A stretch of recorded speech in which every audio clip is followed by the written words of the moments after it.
Ayy, look, ayy.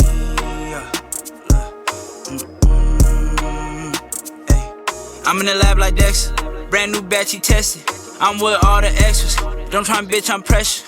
I'm the type to step on steppers, I'm the type to step on steppers. I'm the type to step on steppers, I'm the type to step on steppers. What is going on, everybody? Welcome back to another episode of the New Media Podcast. I'm your host, Ya. We hope you enjoyed the last episode because, as always, today's going to be an even better episode. I got the whole crew with me. Everybody's in the house today, and today we'll be discussing the AFC West. In our last episode, we talked about the NFC West. This time, we talk about the AFC West. We'll go ahead and give our record predictions for each and every team. We'll go ahead and talk about whether or not we believe the Kansas City Chiefs can repeat, and who's the biggest threat to the Kansas City Chiefs in the AFC. And then we'll go ahead and move off from the Kansas City Chiefs and talk about the Los Angeles Chargers a little bit, talk about how this season is make or break for Brandon Staley and Justin Herbert. We'll talk about their expectations that are being set on them. Then we'll go ahead and move on to the Denver Broncos, led by newly head coach Sean Payton. We'll see what if the Broncos can bounce back with their new head coach. And then we'll go ahead and close out talking about the Las Vegas Raiders. We'll give our thoughts about their franchise and where we think they'll go from here. But of course, before we jump into today's episode, temperature check. How's everybody doing? Man, we inch closer and closer. Preseason's about to end after this week, so it's a time for teams to get ready for the season to start. So I'm excited, man. Yeah, man. 16 more days left till the season starts. So, man, last week of preseason, can't wait. We gotta just keep it pushing, and can't wait for the season to get started. Yeah, I can't lie. Preseason's been a bit boring. It's just, at this point, it's just dragging on. Not a lot of teams are playing their first team guys. This is pretty much useless in my opinion. So let's go ahead and wrap this thing up, and a couple of weeks from now we'll have some real football to look forward to. But let's go ahead and jump right into it, man. AFC West record predictions. We'll go ahead and have to kick us off as always. So I got the Raiders finishing last in this division. That shouldn't be too much of a surprise. I have them going. I wanted to be a bit generous on this side to them, so I went 6-11 for the Raiders. Next up, just above them, I have the Broncos, and I know a lot of people are predicting how Broncos bounce back, and I don't think they'll be as bad as they were last year. But I'm not fully bought into the hype with the Broncos when I thought about it again. The preseason game, yeah, it is preseason, but what I saw in those glimpses in the preseason, I wasn't particularly satisfied with what I saw. So I have this team finishing 8-9. Next up, I have the Chargers, and they're a team that have been having lofty expectations the last 2 years, especially with Justin Herbert. Last year they splurged in the offseason. They went on, got a lot of guys, and injuries caught up, and some guys just didn't work out for them. And it was kind of a disappointing season to cap it all off. That 27-0 lead that they had on the Jaguars, that they completely blew it. I think that was just icing on the cake on that season. So I do have these guys, maybe getting up to 10 wins. So I have them finishing at 10-7. And then no surprise, I have number one. I have the Kansas City Chiefs, Patrick Mahomes, and Andy Reid. That's enough said in Travis Kelce. So I have them finishing 12-5. Yeah, for me, I'm gonna go with the Broncos finishing 5-12, dead last in that division. I just feel like it's not really much of an upgrade. I mean, Sean Payton is a great coach, but to me, they still have a lot of other issues on that team, and I still think Russell Wilson, he's fallen off. Those first two games that he played in the preseason, that O-line looked shit to me. Still look like the same O-line they had last year. So it's going to be, for me, same problems. I got them dead last. So I'm going to go with the Raiders right here at 7 wins. I think I'm going to give them 7-9 here. I feel like Jimmy G comes in. He's more of a game-managing quarterback. They had some success last year with the run. Felt like they attacked the run again this year much more, and just let Jimmy G handle the ball with care, not like Derek Carr does. And I mean, Derek Carr last year, he was gunning it. He was throwing it to Devontae Adams a lot, but he's not a fantastic quarterback to me. Jimmy G is not as well, but he's a game managing quarterback. I feel like, Josh McDaniels, he's going to focus on the run. He's going to, just feed the ball to Josh Jacobs. I feel like Devontae's stats is going to go down because he's not going to get a lot of looks like he had from last year from Carr, but I do think this defensive, they upgraded a little bit on the defensive side of the ball. So 7-10 for the Raiders. And then, the Chargers are going to be sitting right here at second in the division. I don't know if they're going to make the playoffs. AFC looking tough, but they, I got them either 10 wins or maybe 9 wins, depending on how the health issues come arise. They, the last couple of years, they always been getting injured. There's always been injury issues. Their defense, they signed a lot of key players, and those key players, getting hurt. Mac missing a lot of games. Boza, they drafted him, but re-signed him to a fat contract. He's missing a lot of games. I'm sure last year one of the cornerback, was it J.C. Jackson that tore his ACL or Achilles? Yeah. J.C. Jackson, another guy that they signed from the Patriots a year before that, he tore something. So, if they can get healthy on the defensive side of the ball, and Herbert, he has his targets in Mike Williams, Keenan Allen. They drafted Quentin Johnson. The offense is electric. They got Eckler back there, but it's always one standing issue with the Chargers, and that's going to be Staley. Can Staley take them over in the hump? The decision making that he has, and the way he coaches games, late games, and the way he can rally teams. It was kind of embarrassing. You're up 27-0, and you blow that lead in the playoff game, and you're not really telling you guys anything. You're just standing on that sideline. So, yeah, it's going to be a big issue with Staley, and I got them 10-7 here, but they're going to be fine for a playoff spot. And then here we go with the Chiefs, man. Then defending Super Bowl champs, got them 13-4. I feel like, this year they always find a way to make it work with the receiver group and what they got going on in offense. Every year we come in and be like, oh, they're missing this player, they're missing that. This year I feel like, the offense is going to be a little more shaped up. They're going to trust the run game. They see what Pacheco can do. They have McKinnon back again, and they got a core young receiver. So, they lost Juju, but you still got one of the best tight ends in the league in Kelsey and a bunch of young receivers around him. So I feel like the offense is going to be electric. I still don't know if Chris Jones has showed up to camp yet. I know he's been dealing with the contract issue with the team. He's wanted to get paid like one of the best D tackles in the game, which he is, and he deserves.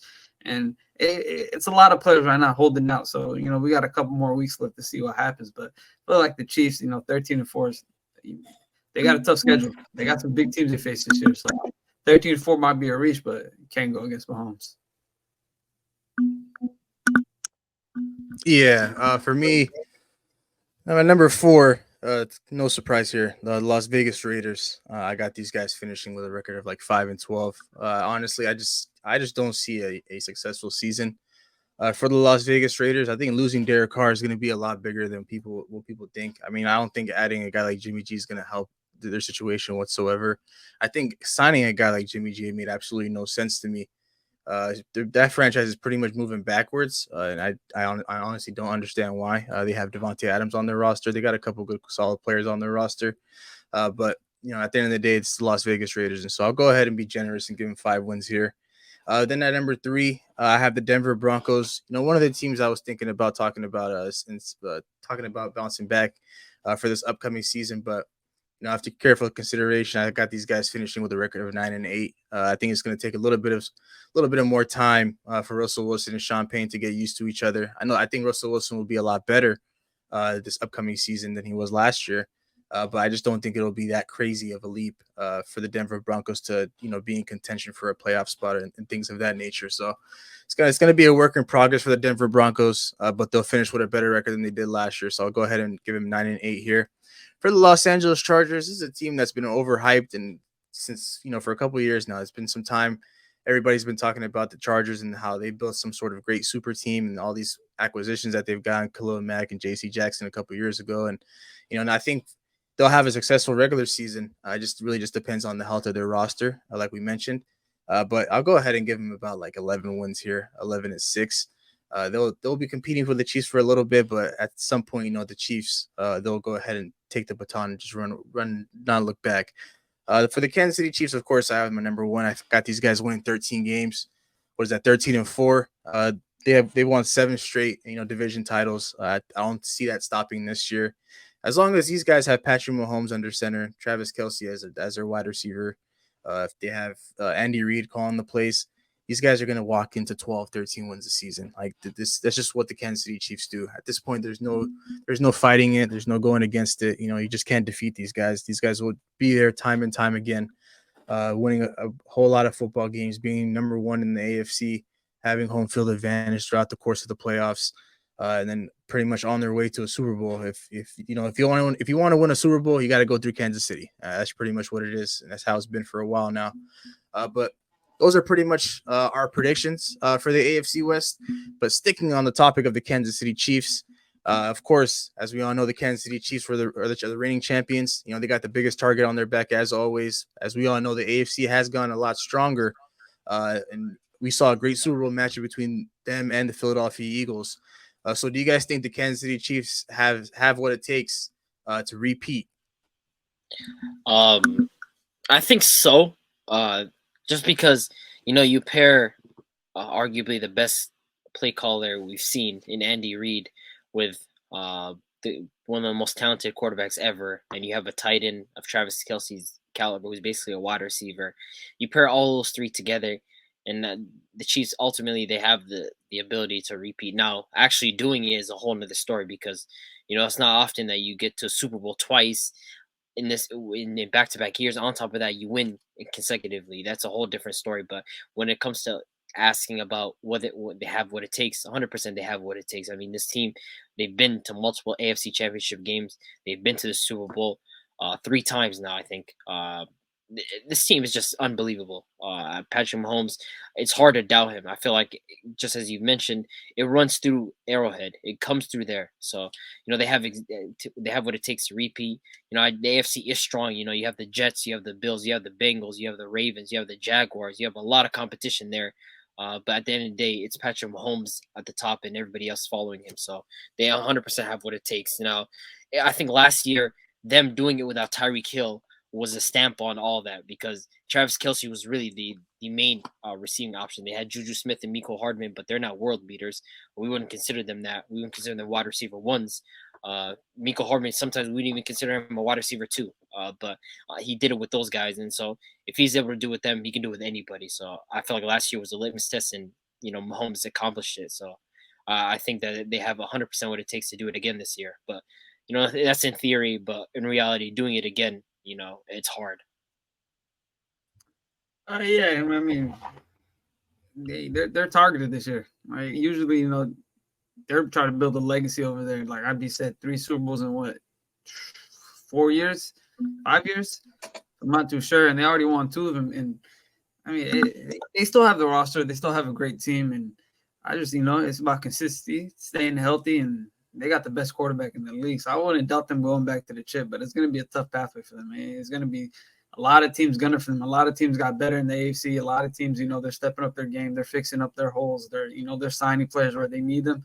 And I just feel like, what the Chiefs got and what they got going on, I can see them winning again. And that's what they try to build, a dynasty. And they're this close to building that dynasty. So I wouldn't say, hey, they have no chance of winning, but they got a great chance of going back there and winning. But they do got some teams to compete against in the AFC, so we'll see. Does Chris Jones holding out concern you guys whatsoever? It concerns me. It's a big loss to that defense. If he doesn't show up in the season, it's a big loss to that defense. Because I feel like it'd be they're already I wouldn't consider them like an elite defense, but without Chris Jones, they get even more average. So I feel like losing him would hurt that defense. So it does concern me, but I feel like at the end of the day, everybody ends up reporting to the facility at some point. But it does scare me though. That's fair. Then with that being, we'll go ahead and move on to the next question. Then being, who's the biggest threat to the Kansas City Chiefs? In the AFC, or I mean, we can do AFC first, and then we can go whole after. In the AFC, I mean, realistically, I think we'd have to go with the team that's probably given them the most trouble out of everybody, and that's been the Bengals. What is Joe Burrow's record against Mahomes? 3-1, right? I think now. Yeah, he was 3-0 going into that last game. I would say 3, and I would say the Bengals are the biggest threat to Patrick Mahomes and the Chiefs. I mean, we've seen Jamar Chase absolutely give them hell. We've seen T. Higgins show up, Tyler Boyd. That's an offense that is engineered to go into shootouts against the Kansas City Chiefs. And Kansas City Chiefs, when they go in shootouts, it's hard to keep up with Patrick Mahomes. But with the weapons that are at Joe Burrow's disposal, I think the Bengals have the ability to keep up with them. So that's the biggest threat to them. When I look at these other teams, it's hard to say the Bills anymore because I feel like the Bills' window of keeping up with the Chiefs is slowly starting to dwindle down. Josh Allen's a great quarterback, but I feel like there's been a clear gap between him and Mahomes over the course of the last year. After that divisional game, everybody was talking about, one's Tom Brady of this era, the other's Peyton Manning, and ever since then, it feels like Joe Burrow came in and just completely took that second spot. So, I look at the Bills and I don't know. The Jets are unknown just because they are a new team with a new quarterback. The defense is elite. They are projected to be a very, very strong team. You have the Dolphins in waiting, but I don't know if I can trust Tua that much. So in reality, I really feel like the Bengals are the biggest threat. My other team that it's kind of a dark horse threat to the Kansas City Chiefs is the Baltimore Ravens. I think they're in for a very, very big year. And when I look at that team and that they have a new style of offense that's going to be coming in, they have wideouts. I feel like this is an opportunity for Lamar Jackson to showcase his talent, his ability, and he's been given the weapons that he's desired. And so I feel like they are a sneaky team to be a threat to the Chiefs. So. Yeah, I'm there with Abdi on the Bengals. They've been a threat to the Chiefs ever since Burrow came into the league. They've been going at it. Both teams are great, and I feel like the Bengals, they might have lost the edge this year with the losing a couple key defensive players, but offensively they're one of the most talented stacked teams on the offensive side of the ball. So they're always a threat to the Chiefs. They've been going at it. Last season Mahomes came into Burrowhead. It was Burrowhead they were talking about Burrowhead. Mahomes, he shut that down. He was like, yeah, y'all not coming to KC talking about, oh, this is Burrow's stadium, this is that. He shut that down immediately. So we'll see what happens this year. But I agree with Abdi on the Baltimore take. I feel like Baltimore this year, offensively, it's a whole new look. They got some receivers. They picked up Zay Flowers in the draft. They got OBJ. J.K. Dobbins is looking healthy. And they still have Mark Andrews. So I feel like offensively for the Ravens, man, they got Lamar, and Lamar can do anything he wants.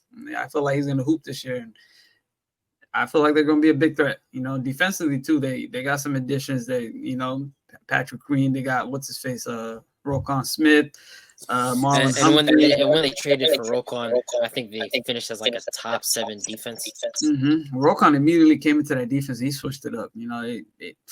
Phenomenal player when he came in playing linebacker for them. So it's up to them defensively, especially if they can stay healthy and. Lamar plays a full season with that type of offense. I feel like they're going to be a big threat to anybody in the NFL. So those are the two teams. And like I'd be mentioning the Bills. I really never seen him as a threat. They always come into the playoffs. And then Josh Allen performances always just, dwindles down. So for me, the Bills, I don't think they're better than the Bengals. I don't think they're better than the Chiefs. And they might not be better than the Dolphins if the Dolphins are healthy. So for me, Bills are not a threat at all. But those two teams, the Ravens and what else did I say? Bengals. There you go. Bengals. Both from the same division. So it's gonna be fun. Yeah, I think we're all on the same boat. We talk about the threats to the Kansas City Chiefs. I think number one, of course, Bengals. I can't see it with Baltimore though. I think they got to show me instead of you guys just talking about it. I understand that, Lamar Jackson got all these toys now. He's got all these weapons. They got that defense. But I think it's just going to come down to what they produce out there week one, going all the way up until the end of the regular season and the postseason as well. I'm not really, I'm not going to say I'm too high on them. I'm not going to say I'm too low on them. I got to see it to believe it with them. I think Buffalo will always be that team that's just kind of there. They'll still be there. They'll be knocking at the door, but I just don't know if the door is going to open for them at some point, because at the end of the day, every couple of weeks we hear some sort of rumor between, Josh Allen or Stephon Diggs to be specific, not really being on the same page. And, it's just for the Buffalo Bills, man, we talked about it a little bit in our last episode. There's a lot of pressure on these guys.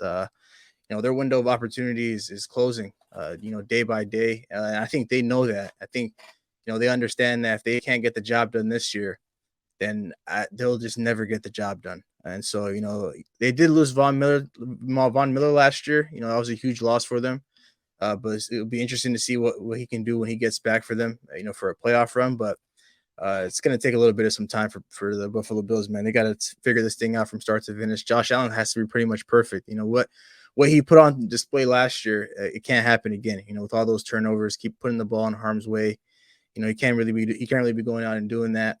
Who else is left in the AFC? We got the New York Jets. Yeah, I'm not going to say too much about them, man. I'm not going to sit here and say they're a top threat to Kansas City. I don't even think they're a top threat to a team like the Bengals, and let alone I'll probably probably put them in that same tier with Baltimore. You know, you gotta go out there and show me, see it. So I gotta see it so before I can believe it. Miami still not there yet overall. You know, I honestly thought Miami would probably hit the ground running if they had Jalen Ramsey to start the season, but for him to come back in December to then have to get into game shape and stuff like that, it's gonna take a little bit of some time. But overall, I got, as we all know, number one team, the Cincinnati Bengals. I think they understand that you can't really go. In order for you to go toe to toe with Patrick Mahomes, you got to keep your mouth shut. Just kind of go out there, let the football do the talking.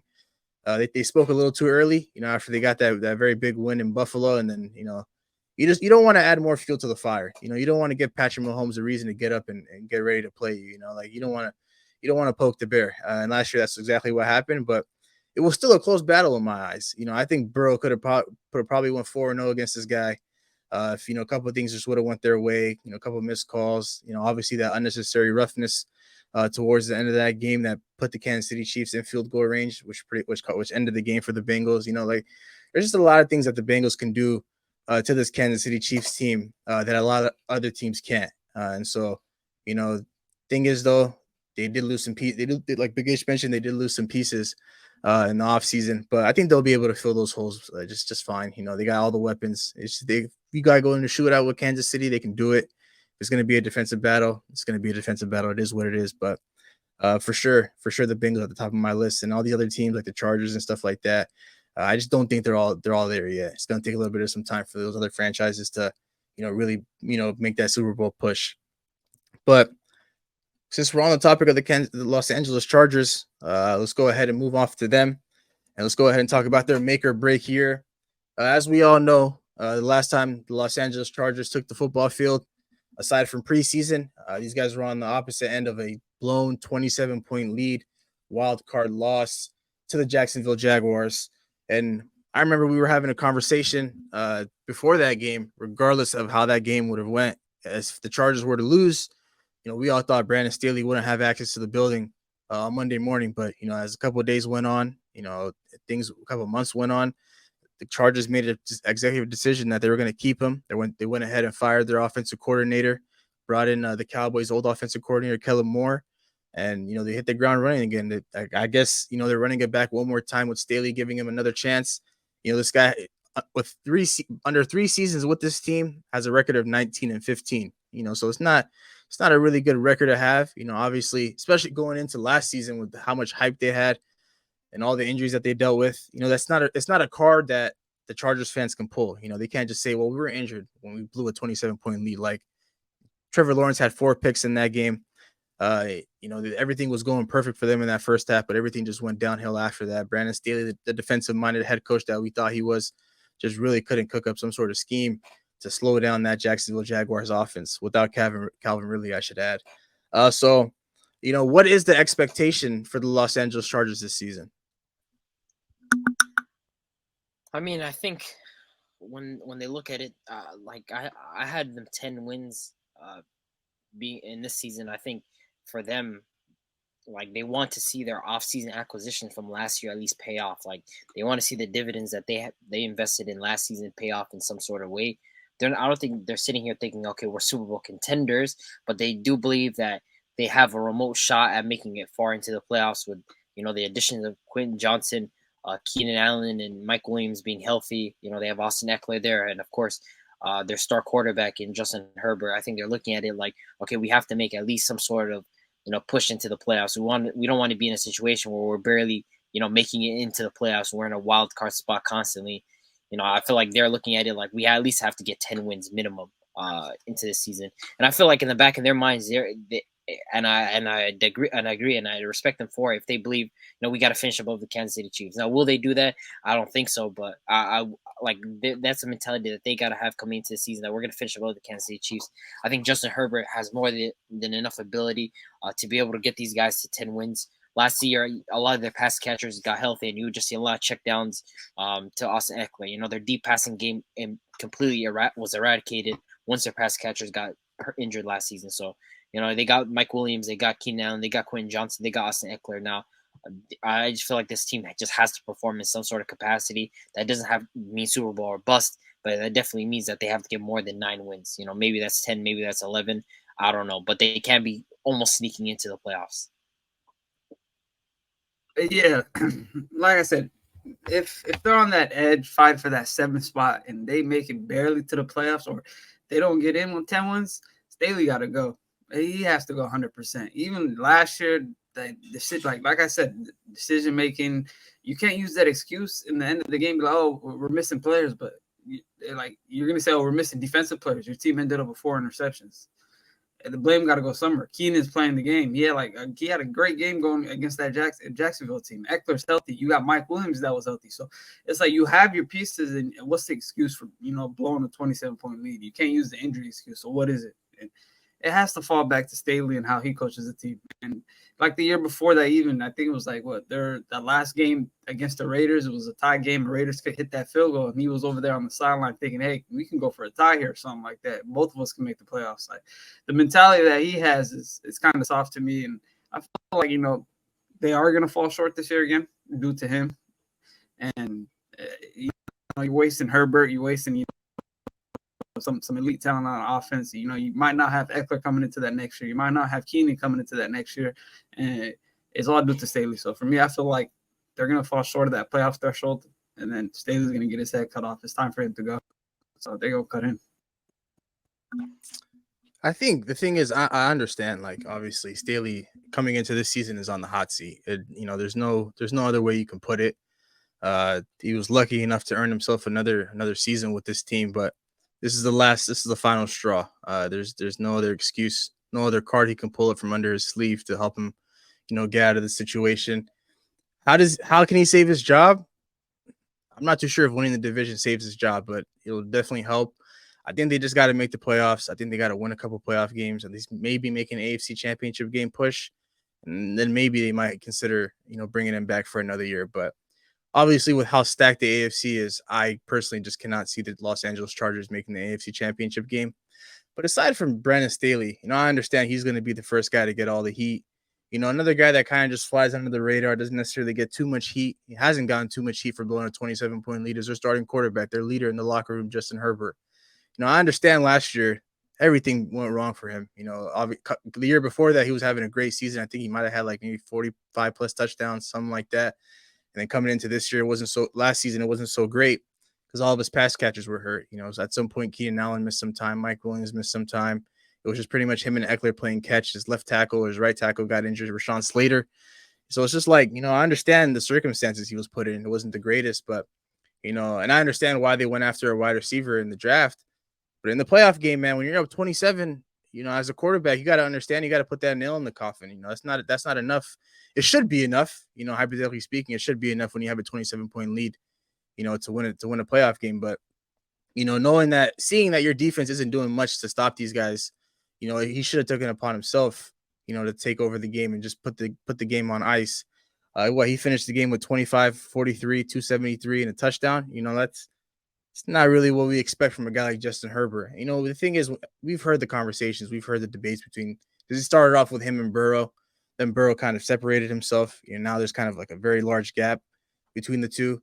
And now we're hearing what conversations and debates between him and Lamar Jackson and him and Jalen Hurts and stuff like that. Like, I think Justin Herbert is talented. Like, don't get me wrong. I think he's a great quarterback, but I also don't think he should be in conversations with those two other quarterbacks. But he just hasn't gone out there and shown me. It might just be me. But at the end of the day, I just I see the facts for what they are, see the numbers for what they are. And I just don't understand how, he's not able to, capitalize on a great situation that he was in a wild card game. And the thing is, everybody was waiting for this moment. Everybody was waiting for the Los Angeles Chargers and Justin Herbert, to make his debut in the playoffs. And, when he got that opportunity, everything was looking good for one half. And in that second half, there's not much going for them. So, at the end of this season, depending on how he plays and how their season ends, if it's anything short than 2 playoff wins, Brandon Staley is gone. And then depending on how Justin Herbert plays, I just feel like we're gonna have to have a lot of uncomfortable conversations. But I hope that's just not me talking though. I hope that's just not me thinking that. I mean, like I give him a. I'm not too harsh on him for last season. Of course, the playoff game wasn't what we were expecting in terms of them being 27-0. I think he didn't have a particularly good game at all, considering the fact that they're up 27-0. They didn't put the nail in the coffin, but, there's a combination of the fact that there wasn't a true running game. The defense started to get smoked, and then he didn't play great as well. And so, of course, I think he should be held accountable for that game. But overall, in the course of that season, your pass catchers go down, and they didn't really have like an elite separator when you look at that team last season. Keenan Allen looked like an absolute corpse in the games that he was actually playing.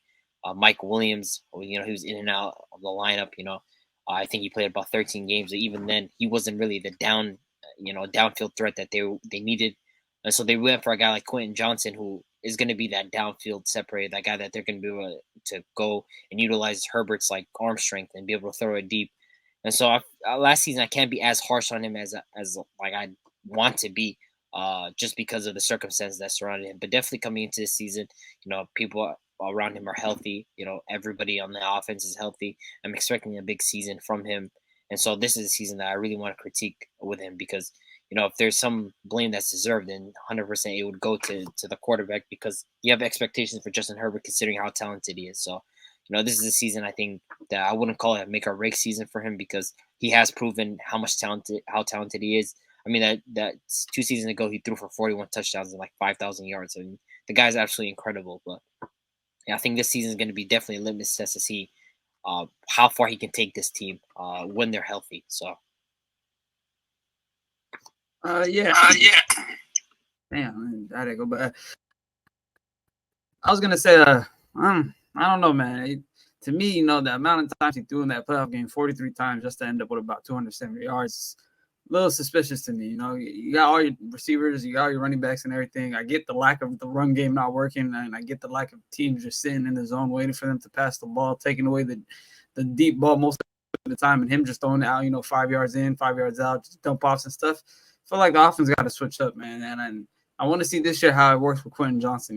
They drafted Quentin for a reason. They, for him to help Mike Williams take, open up that deep ball more of the game. Keenan's more of the slot guy, the short routes guy, the guy that can get open quick, with his route running. But we'll see, and they still have that same issue with the run game. It's like, if they're going to change their offense, how's it going to work? Are they going to involve the run game more, or are they just going to go back to the same stick and go offense that they had last year? To me, that doesn't work for me. It doesn't work in the league at all. That's why they lost that game against the Jaguars in the playoffs. Ultimately, second half, they came up none with offense. Passing wise, running wise, there was nothing to show. They got figured out. They couldn't put a point on the board. And, I don't know. For me, Herbert, he's up there as a quarterback, but I will give him this extra year to come out and prove himself. I know he's going to get Staley in the type of offense he has. So, they did fire the offensive coordinator from last year. They hired another one this year, and we'll see how it switches. But he has to show up in those big opportunities in big games. Like I said, against the Jaguars, it was a no-show. Against the Raiders the year before to make the playoffs, he quieted down in that late fourth quarter. It wasn't much. He wasn't showed up. And it's like, big opportunities come, big game moments. You got to be that type of quarterback. You got to be on that Mahomes level if you want to be in the arguments like that. If you got to be on that Joe Burrow's type level, to be in those type of arguments. You feel me? So he's got to show some. So but we'll see this upcoming season. I'm not gonna say, hey, this guy's horrible. A lot of blame is gonna be put on him for what happened last season. I'm not gonna do that, but I want to see what he does this year with a fully healthy team. I just think it's a crazy look, especially that 2 seasons ago when he was on the sidelines hoping for a tie, and they caught him at 4K. Next thing you know, he makes the playoffs. No need for a tie, and you end up blowing a 27-point lead. Man, I just know that coming out of this season, if it's not a great season for him, that the microscope's going to be he's going to be under the microscope heavily going into that next season. There's going to be a lot of uncomfortable conversations that are going to have to, be held surrounding Justin Herbert and where he ranks amongst these top quarterbacks. But, I guess we're just going to have to wait and see on that. But aside from the Los Angeles Chargers, we'll go ahead and move on to the Denver Broncos, probably the team that I want to talk about the most tonight. And, obviously, speaking about the Denver Broncos, we know how their season went. they hired Nathaniel Hackett. They traded for Russell Wilson last offseason, and everything went wrong for them. They did absolutely shit. Nathaniel Hackett ended up getting fired 2 weeks before the season ended. Russell Wilson decided he wanted to turn back the clock those last 2 weeks, play a little bit better. And now they have a new head coach in Sean Payton. They're looking to get their running back Javonte Williams back. So will Russell Wilson and the Denver Broncos bounce back this season? Like, when we say bounce back, are we talking about, they're going to get 10 wins? They're going to be astronomically better than they were last season? Or are we talking about they're going to be a 7-win team or an 8-win team? How many wins did they get last year? Do you think these guys will be a wild card team? How many wins did they get last year? I want to say 5. What is it? NFC, AFC West. Damn. Record. Because I know in hell do I believe this team will be a wild card team. I think they'll be last year. Yeah, 5 and 5. They're gonna be no way to be a wild card team. I just think, I really think the discussion is just do you believe Russell Wilson is washed? That's I think that's the main discussion. That's where everything begins. Because if we believe Russell Wilson is washed, then the defense last year performed. The defense was keeping them in games. It wasn't until that absolute beat down by the Rams, I think it was 51-14 game. That's when the defense really crumbled. But outside of that, the defense was keeping them in games. And so the question really is, do we believe Russell Wilson is washed? Is that the version of Russell Wilson that we should be expecting? And, he didn't look great at all. And part of me wants to believe that's the current Russell Wilson. That's who he is now. But at the same time, the offensive line was absolutely terrible. They did him no justice whatsoever. It got to a point where you had kickers yelling at the offensive line, block. This is your quarterback. Block for the guy. You give him some time. So the offensive line did get some help in the free agency. The defense, I do expect it to be better. Randy Gregory did disappoint. But outside of that, the linebackers are solid. The safety, they have arguably the best cornerback in the NFL, in Patrick Surtain. You have Justin Simmons, the safety. I mean, they have pieces on this defense team that's going to consistently make them solid. But is Russell Wilson washed? Is he done? Is this version of Russell Wilson the one that we've seen in Seattle? Is that one past due? Is that the one that we won't see again? I don't know. I don't feel like he was great last season at all, and I don't feel like he's going to be particularly the version of Russell Wilson that we're expecting to see, or that people want to see coming into next season. But do I think that he'll be absolute shit like he was last year? No. But I don't think he'll be elite of any sort. I don't think he'll be great, but I think he'll be solid enough to get these guys about 8 wins. So.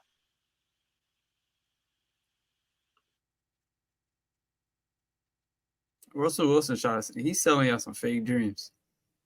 I watched the guy play on my team. He was, cradled. He was protected. He was, given a great system.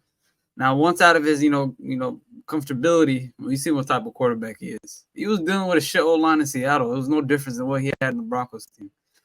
It just, I feel like he just fell off. It's looking like he's falling off still. And to me, you get Javonte Williams back. He's a great running back, great young running back, but he's coming back from an ACL injury. And I don't know, man. That old line to me is they got me at guard, they got IB at center, they got Yahya at right tackle. So it's wait, I know we're not blocking, so who else is blocking for them? I promise you, there's nobody blocking. They showed the first couple of drives when he was playing in that preseason game, they was going at him. They were hitting him, getting to him, sacking him. And it's I don't know who they signed on the offensive line. All I know is they made a trade for Sean Payton, and they think Sean Payton's going to take him from 5 wins to 10 wins.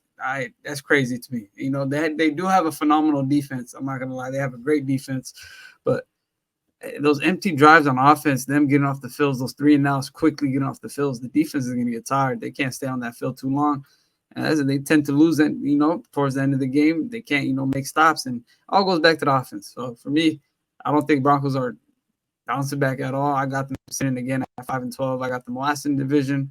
And I think Russell Wilson's falling off. It's at that time we got to understand that he's not that quarterback that he was when he was playing in Seattle.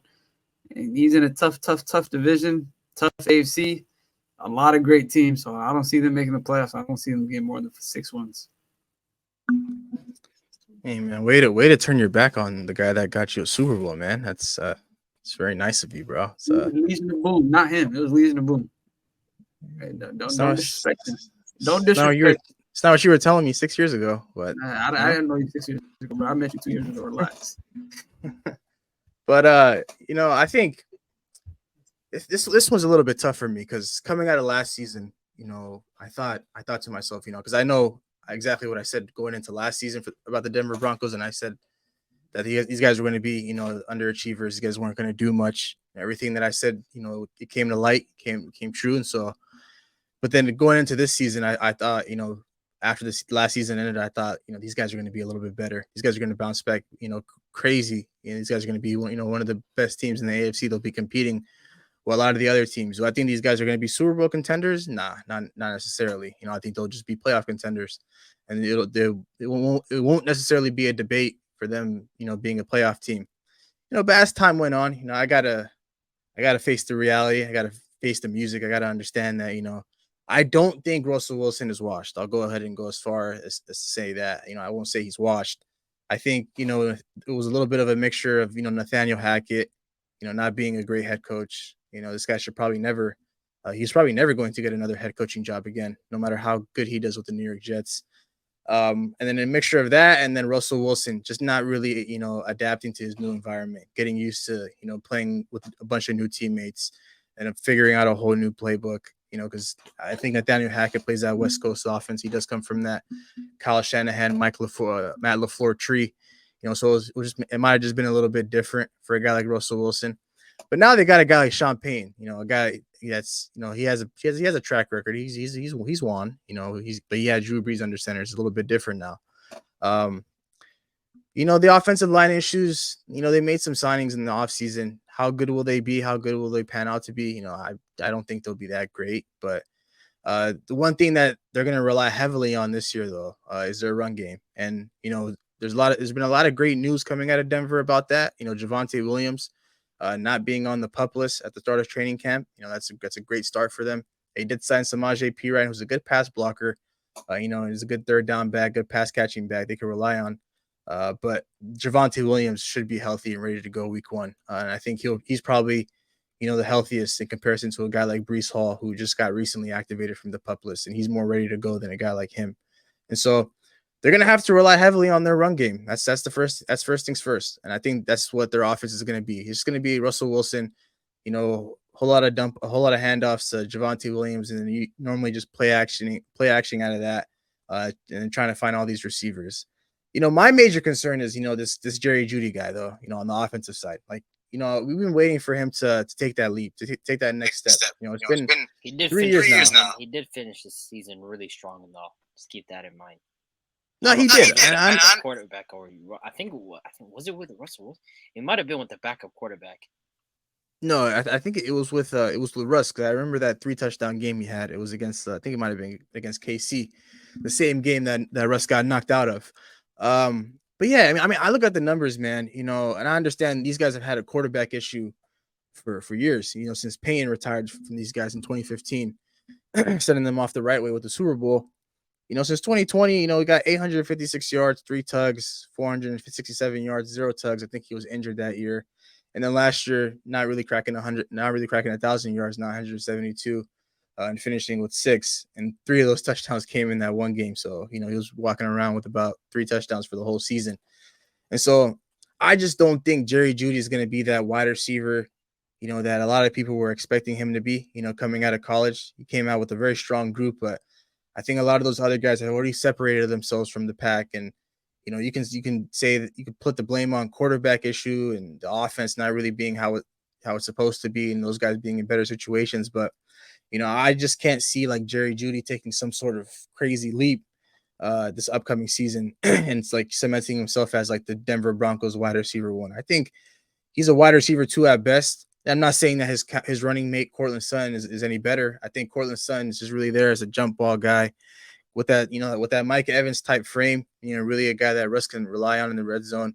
Just throw it up, and Cortland Sutton, any ball you give him is going to be a 60-40 ball going in his favor with that type of frame that he's got. And so, I think, Sean Payne just has to understand that, Russell Wilson might not be might not be that same player he once was in Seattle, when he was airing the ball out. But, if they're able to get the ground game going first, and then allowing Russell Wilson to kind of work outside of that, work off of that, I think they'll be in great shape. But I just honestly, initially, I thought these guys were going to be a playoff lock.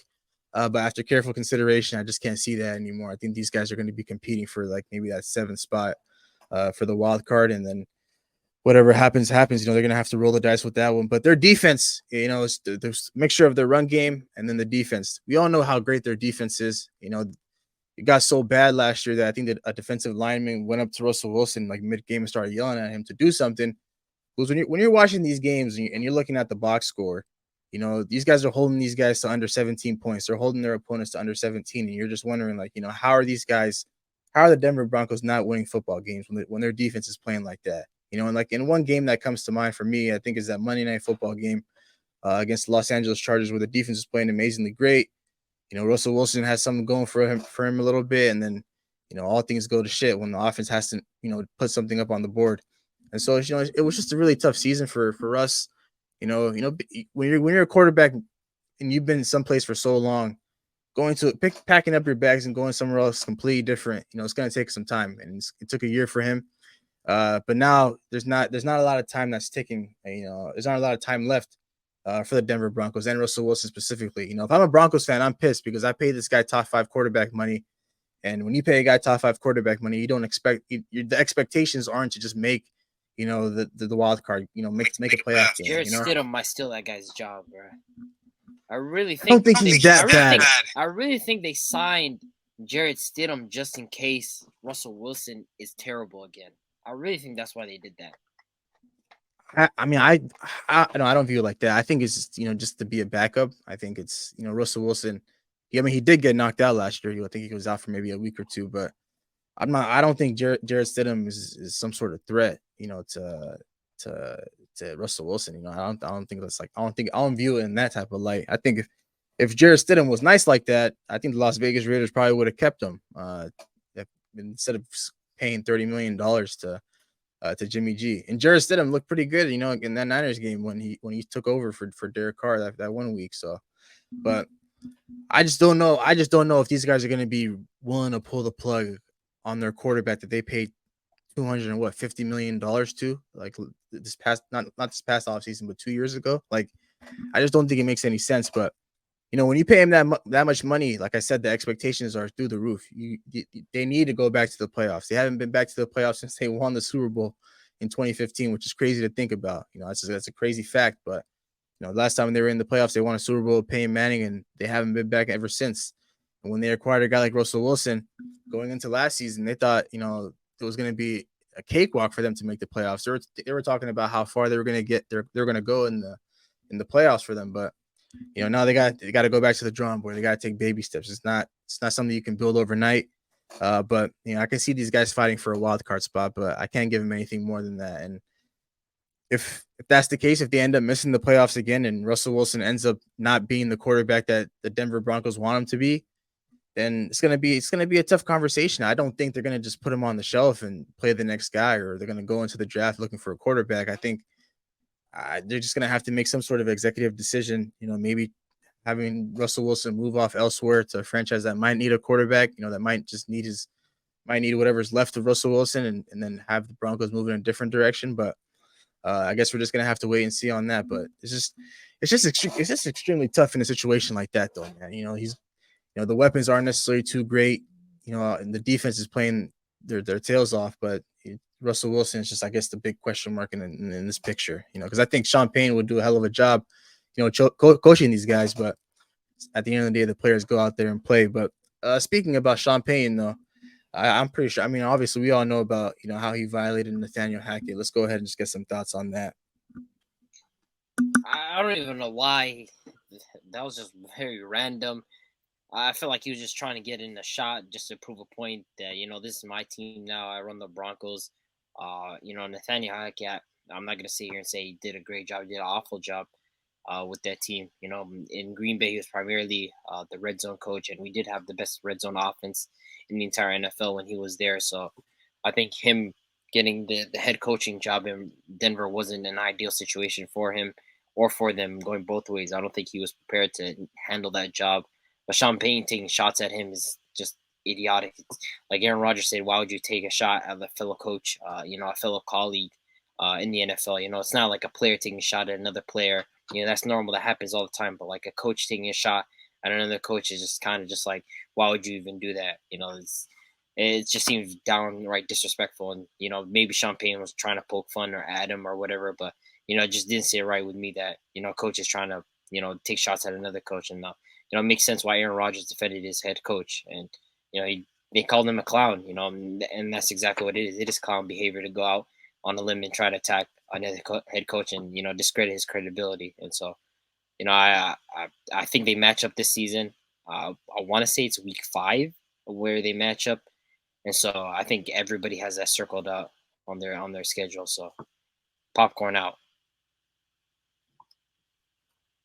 I never respected Sean Payton. I've always felt like he was a dirty, grimy coach, and he's a petty coach. And it showed him making that comment about Nathaniel Hackett. Like, this guy had nothing to do with you getting hired by the Broncos. Had no affiliation whatsoever to anything that you've done in your NFL career or coaching career. And for him just to take a shot about how horrible he was as a head coach, it just, to me, that was petty. That, to me, that childish. And to me, I never liked Sean Payton as a head coach. And it goes all the way back to him doing the Bounty Gate and everything that happened back in 2010 and 2011. And the way he always operates his team and the type of football that he runs, I never respected it. So for me, it's just petty guy, childish guy. And I respect Aaron Rodgers for stepping up for one of his former assistant coaches. So respect to Rodgers for that. Can't wait for that matchup. I know Jets are going to toast him, and he's not going to have a lot to say in the post-game interview. It's a nice little PR move for Aaron Rodgers. I'll give him that. He got no business speaking on a topic like that. It's just trying to go in there, make a nice little headline for himself. But it is what it is. He's sticking up for a guy that was, part of his coaching tree in Green Bay. But these comments, I think for me, it just comes off as like hilarious, a little funny, a little odd at the same time. It's like, you don't want to necessarily go out there and talk about somebody that's in the same coaching tree as you. You don't want to go out and do that. Like, at the end of the day, whatever happened in Denver happened. You weren't necessarily around to see it. You're kind of just taking people's word for it, and it's like, you don't want to listen to everything that you hear. But he said it himself though. He had his Fox Sports hat on. It wasn't necessarily his head coaching hat on when he said those comments. But it is that matchup is going to be really interesting though. I think those are two top defenses in the league. Obviously the Jets being better, but it's going to be one of those games where Robert Saleh's got to rally up his guys and to get up and blow these guys out of the water. And then Sean Payton with all that added pressure, all that, the biggest target on his back for that game. It's going to be interesting to see if they actually flex that game. I'm not too sure if it's like a Sunday night game or something like that, but they got to make it some sort of Sunday night game because a lot of people are going to be watching that game. So depending on regardless of what time that game is, people are going to be tuned in. But aside from the Denver Broncos, let's go ahead and just get some thoughts on the Las Vegas Raiders. We got to talk about these guys. Obviously, playing in the AFC West. I don't know. I just where do they go from here, though? I feel like getting rid of Derek Carr and getting Jimmy G is not like a backwards move, but it's like they're like going slanted or diagonally. It's like you're not moving forward, obviously, with getting Jimmy G, but it's not like you're taking a nosedive backwards because you're getting a guy that's familiar with Josh McDaniels' system, And I don't think Devontae Adams is going to have a bad year or anything because Deebo Samuel had a career year with Jimmy G, so I think he'll still remain productive. But it's just like when I look at this team, the offensive line isn't particularly great.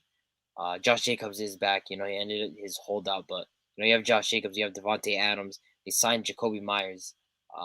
Outside of that, the defense doesn't have that much talent. You have Max Crosby, and you have they drafted the rookie Tyree Wilson, but like the team, it just feels like there's just a lack of like pieces. This defense, they didn't get that many turnovers last season. They surrendered a pretty bad passer rating. They weren't particularly great. There's nothing outside of Max Crosby. They don't generate pressure. They don't generate turnovers. This offense, I do think it will be solid. I don't think it'll be elite under Jimmy G. He's not a guy that's going to be slinging it like that's why I really only have them winning about 6 games because I feel like this offense will be somewhat solid, but not enough to where it's going to guarantee wins. And then on the flip side, their defense won't be that good. So, when I look at this team, I think getting Jimmy G isn't a complete backwards move, but it's not a move that takes you forward. It's just you're just going sideways. Yeah, them getting Jimmy G, I don't think it's taking a backwards step. I got him in same category. I feel like Abby said, it's not a backwards move, but it's not a forwards move. They're not taking a step forward with him. I don't think they take a step backwards, but they did lose Waller. I feel like the offense is going to be a little more stagnant this year. They're going to try to focus in on the run, but I mean, teams are going to say, "Hey, we're not going to let Josh Jacobs run like that, like he did last year." So they're going to, it's going to be for them. And defensively, like I said, they did add some, some pieces, but not much. They still got Max Crosby. Like Max Crosby said, man, he's like, every day I come in, I work my tail off, and hey, what's the results? Like, we always miss out on play. Like, he just wants to compete, and I don't think they have pieces to compete. So like Abdi said, 7 wins. They had what last year, 8 or not? They ended up what 8 wins last year or 7?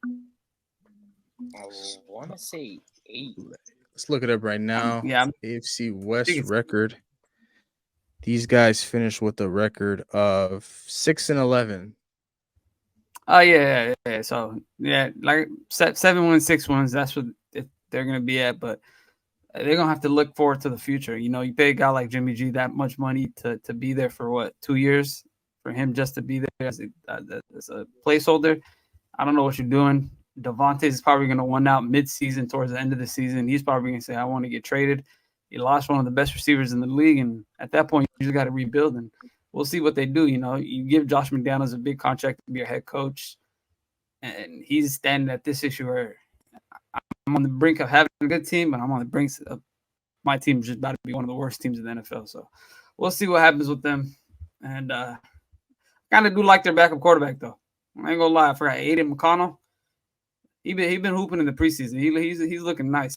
So he might have something in him right there. If Jimmy G doesn't perform too well this year, they can just throw him in, see what he does. But other than that, Raiders 6 wins again, probably. Brother, if you play football all your life at the quarterback position, it's preseason. Anybody can go out there and have some fun, man. It's nothing too crazy, man. It's only good thing the Raiders got. That's what I was going to say. I just don't know, man. I when I look at the Las Vegas Raiders, man, everything just confuses me about this franchise from top to bottom. Like, they traded for Devontae Adams. They wanted to pair him up with Derek Carr, and they didn't even let that experiment go out through the whole season. They made it clear that they were going to, move off from Derek Carr towards the end of last season by starting Stidham and not even having Derek Carr suit up as a quarterback too. So it's like I didn't understand that move to begin with. But it makes sense because at the same time, they wanted to be able to get a high draft pick. Derek Carr is not going to be a guy that's going to go out there and try to lose some games. He's going to try to win every game. He's a guy that plays with his heart on his sleeve. Just not the right way you do a guy that's been with your franchise for a very, very long time. But you move off from that experiment, and you want to fix the quarterback position.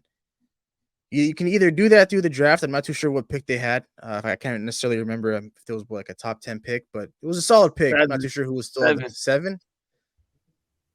At that point, there's not really much quarterbacks left on the board. There's still, Will Levis still there?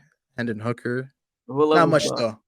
Yeah, but a lot of all the top guys went. Like Anthony Richardson was gone, Bryce Stroud. They're all gone. So I understand, them going not necessarily, going after a quarterback or trading up in the draft to go grab a quarterback because, you don't want to give up a whole lot of your draft capital to try to, rebuild your team. Like, they should have made it very clear that they were going to go into rebuilding direction.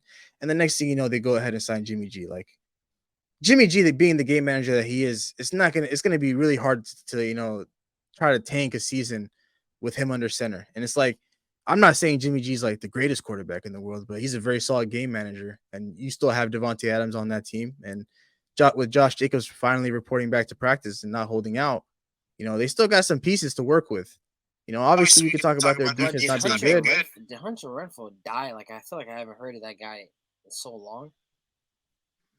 Nah, he's just not that wide receiver that he was a couple of years ago. Like, that's he was weird. He was hurt a lot. Like I haven't heard of his name like once, like in this off season. Like he's not even getting mentioned. Like everybody's talking about the departure of Darren Waller, Josh Jacobs holdout, Devontae Adams getting injured, Jimmy Garoppolo signing. Nobody's even said a word about Hunter Renfrow, man. That's another guy. If they get him back and he's healthy, I mean that can help the offense. But I think he is healthy. Yeah, see, but he's a typical receiver too. There's really not much to talk about for him, you know. I'm not too sure how true this report was I saw on Twitter. I thought he was fighting for a roster spot on the little 53 man. So, but not too sure if there's a lot of truth behind that. But he just wasn't the slot receiver that he was 2 years ago. 2 years ago he was great. Then last year he falls off. Injuries play a part in that. But there's not a lot of expectations. For a guy like Hunter Renfrow, he was supposed to be, that weapon, for Derek Carr last year when he put him up with Devontae Adams, Darren Waller, and then him. But he just never really stepped into that role, to be that wide receiver too that they needed, which played a huge role in them not really being a good team. But you don't go, you sign Jimmy G. I'm not too sure what the whole idea is behind that. You might as well try to just go with whatever quarterback you got on your roster. Lose as many games, try to compete for that number 1 overall pick, and then kind of move forward in that direction. But, I still don't know if these guys are going to end up paying a guy like Josh Jacobs. I think Josh Jacobs probably just plays the last year out on his contract and then might find a new home elsewhere. I also think Devontae Adams won't be there for much longer. I think number 1 with the New York Jets, with Aaron Rodgers clearing up a lot of his salary, with restructuring his deal with the Jets, it wouldn't surprise me if those two guys ended up, rekindling again and playing football together again. I think I can see, the Jets trying to get some draft capital back from not the Jets, the Raiders getting draft capital back from the Jets for a guy like Devontae Adams to try to, really make that significant push at the trade deadline, to go out and win a Super Bowl and compete. But I don't see, Devontae being there for much longer.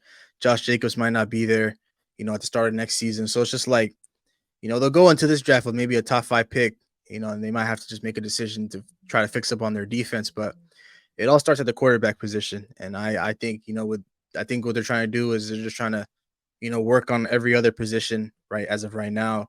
And then when the time comes, when Jimmy G's contract's up, they're probably just going to, go back into the draft and then try to draft another quarterback. But I think that's not the move. That wasn't the move that they needed to make. Just would have been better for them to deal with that situation as quickly as possible and as best as possible. But this is the Las Vegas Raiders for you, man. So it's not a lot of expectations, for these guys. But I have heard some people, say that these guys are going to be like a sleeper team, and I personally just can't see it. Like it's a crazy hot take, throwing some shit at the wall, hoping something sticks. But I personally just can't see it with this team, man. So it's going to be interesting to see how it all plays out with these guys. But with that being said, we'll go ahead and close out this episode here. But with that, before we close it out, any final words before we move on from this episode? Man, it's preseason, bro. Like it's hilarious whenever I'm watching and like I see everybody just gas up their teams. That's how you know it's preseason because it's just everybody sends a highlight from their team. Whether that's a JSN catch, whether it's a Jordan Love throw, whether that's like a running back or there's Jalen Hyatt wide receiver touchdown. Like it's just absolutely hilarious when I see people gas up preseason because or like a Deuce Vaughn touchdown. I hate seeing Deuce Vaughn is gonna get blasted. I ain't gonna lie, he shifted the hell out of that defender though. I'll give him that. Hey, he shifted him. He hit him with a mean move. I was heated. Will lie. I was like, damn, they got us on that one. But when it comes to real life, when it comes to regular season, someone's gonna pack it. Someone's gonna hit him, man. But Mozzie Smith, man. A guy that I didn't think I'd be watching highlights on Twitter. It's getting sent into our group chat. We've got to spend a couple seconds of our day watching highlights from Mozzie Smith, man. I just don't understand it. But it's just the excitement, it's the hype, surrounding the NFL season coming up really, really, really soon, a couple weeks from now. And as we all know, we're all looking forward to it. But with that being said, we'll go ahead and close out this episode here. Thank you so much for tuning into today's episode. We really appreciate your love and support. We'd greatly appreciate it if you like, comment, and subscribe to our YouTube channel at New Media Podcast. And for those of you that are watching us on YouTube, all of our social media handles will be at the end of this video. And if you're listening to us on Apple and Spotify, if you go to our Instagram page at New Media Podcast, you'll be able to navigate yourself to all of our social media handles there. So once again, thank you so much for tuning in. And of course, we'll see you guys in the next one. Peace. Record a new hit, then we making us a film. Wouldn't sign a deal if I got a couple mil. Been in the lab, now they throwing out deals. Me and now Lakes, now that's overkill.